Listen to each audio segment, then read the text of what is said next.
সুপ্রিয় দর্শক, আসসালামু আলাইকুম। সার্ভিস রেসিপিতে আপনাদের স্বাগত।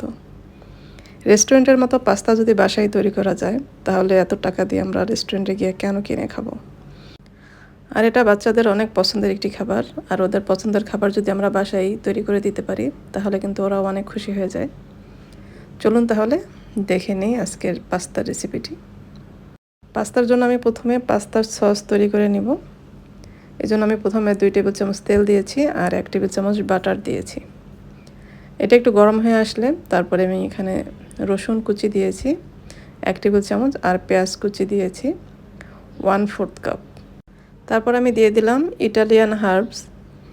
রেস্টুরেন্টের স্বাদ পেতে হলে কিন্তু ইটালিয়ান হার্বসটা ব্যবহার করতে হবে। এটা কিন্তু যে কোনো বড় মুদির দোকানে পেয়ে যাবেন। তারপর এখানে আমি 1 কাপ টমেটো পিউরি দিয়েছি। টমেটোটা সেদ্ধ করে তারপরে আমি ব্লেন্ডারে ব্লেন্ড করে নিয়েছি। আর এটা হলো টমেটো পেস্ট। এটা এভাবে ক্যানেই পাওয়া যায় কিনতে।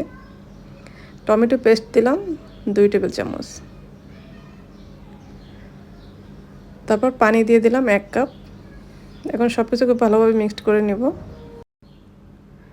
এখন আমি এখানে পেঁয়াজ গুঁড়া, রসুনের গুঁড়া আর আদার গুঁড়া দিয়েছি 1 চা চামচ করে, আর চিকেন পাউডার দিয়েছি 1 চা চামচ। পাস্তায় কিন্তু মশলার গুঁড়াটাই দিতে হবে। এখানে বাটা মশলা দিলে অতটা ভালো হবে না স্বাদটা।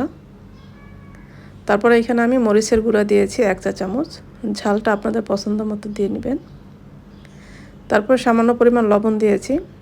চিকেন পাউডারে কিন্তু লবণ থাকে, এই জন্য লবণটা একটু বুঝে দিতে হবে। যখন দেখব পানিটা এরকম শুকিয়ে আসছে আর সসটাও ঘন হয়ে গেছে, তখন আমরা এটা নামিয়ে রেখে দেব। চুলায় একটি প্যানে আমি তেল গরম করে নিয়েছি 3 টেবিল চামচ। তারপর এখানে আমি 1 কাপ চিকেন দিয়ে দিয়েছি। চিকেনটা ছোট ছোট করে কেটে নিয়েছি। তারপর এখানে মাশরুম দেব আমি। এখানে 1/4 কাপ মাশরুম আমি কেটে নিয়েছি, ছোট ছোট করে কেটে ওইটাও দিয়ে দিলাম। এখন চিকেন আর মাশরুমটা একটু ভেজে নিয়ে তার মধ্যে এখানে পেঁয়াজের গুঁড়া, রসুনের গুঁড়া আর আদার গুঁড়া দিয়েছি 1 চা চামচ করে। এখন মশলাটা চিকেনের সাথে খুব ভালোভাবে একটু কষিয়ে নেব। চিকেনটা যখন সেদ্ধ হয়ে যাবে তখন আমি এটা পাস্তা সসটা যে রান্না করে রেখেছিলাম ওখান থেকে সস দিয়েছি আমি এখানে 1 কাপ। আর এখানে হোয়াইট সসও দিয়েছি আমি 2 টেবিল চামচের বেশি হবে, 3 টেবিল চামচের মতো হবে। আর এখানে পাস্তা যে আমি আগে থেকে সেদ্ধ করে রেখেছিলাম, পাস্তাটা কিন্তু শুধু পানিতে লবণ দিয়ে 9 মিনিট আমি সেদ্ধ করে নিয়েছি। পাস্তা সেদ্ধ করা তো সহজেই খুব, কারণ এটা প্যাকেটের গায়ে লেখা থাকে কতক্ষণ সেদ্ধ করতে হবে। তারপর এখানে আমি ক্যাপসিকাম দিয়েছি 1/4 কাপ। এখন সব কিছু ভালোভাবে মিক্সড করে নেব। চিলি ফ্লেক্স দিলাম 1 চা চামচ আর মোজারেলা চিজ দিয়েছি এখানে 1 কাপের চেয়ে একটু কম হবে। এখন চিজটা গলে যাওয়া পর্যন্ত আমরা এটা রান্না করে নিব।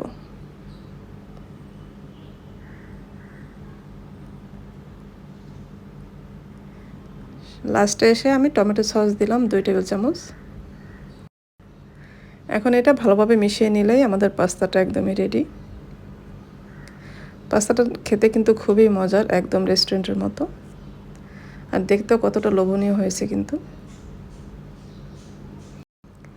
এখন আমি এটা সার্ভ করে দেখাচ্ছি। তারপর শেষে উপরে কিছুটা ব্ল্যাক অলিভ দিয়ে দিব, ছোট ছোট করে কেটে ব্ল্যাক অলিভটা দিয়ে দিবেন। দেখতে ভালো লাগবে আর খেতেও ভালো লাগবে। এই তো আমার তৈরি হয়ে গেল খুবই মজার রেস্টুরেন্ট স্টাইলের পাস্তা। আশা করছি আজকের রেসিপিটি আপনাদের ভালো লেগেছে, আর ভালো লাগলে লাইক, কমেন্ট এবং শেয়ার করে দিবেন। যারা আমার রেসিপিগুলি ফেসবুক থেকে দেখেন পেজটি ফলো করার অনুরোধ রইল, আর যারা ইউটিউব থেকে দেখেন চ্যানেলটি সাবস্ক্রাইব করার অনুরোধ রইল। সবাই ভালো থাকবেন। পরবর্তী রেসিপি দেখার আমন্ত্রণ রইল। আল্লাহ হাফেজ।